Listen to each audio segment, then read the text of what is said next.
Turkey war threat against terror state Israel over Donald Trump Jerusalem move. President Recep Tayyip Erdogan launched a hard-hitting attack on the country and demanded Washington reverse last week's controversial move. Addressing a summit of Muslim leaders in Istanbul, Mr. Erdogan described the development as a reward for Israeli terror acts and said the city was a red line. And he described Washington's move as a reward for Israeli actions including occupation, settlement construction, land seizure, and disproportionate violence and murder. He raged, "Israel is an occupying state. Israel is a terror state." Mr. Erdogan went on, "I invite all countries supporting international law to recognize Jerusalem as the occupied capital of Palestine." He was joined by leaders and ministers from 50 Muslim countries, including Palestinian President Mahmoud Abbas, who branded Mr. Trump's decision the greatest crime.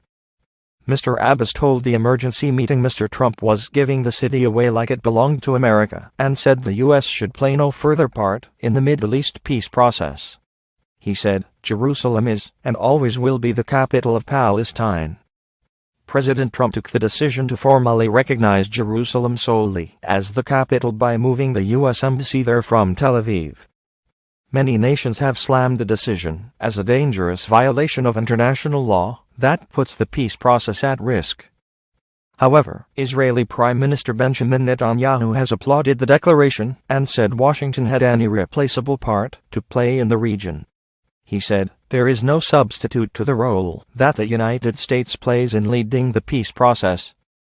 Mr. Trump's move was a reversal of a long-standing U.S. policy.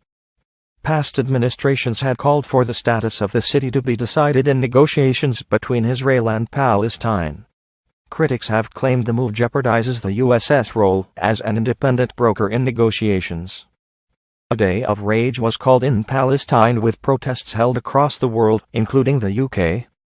Rockets fired towards Israeli settlements from Gaza were met with retaliatory airstrikes,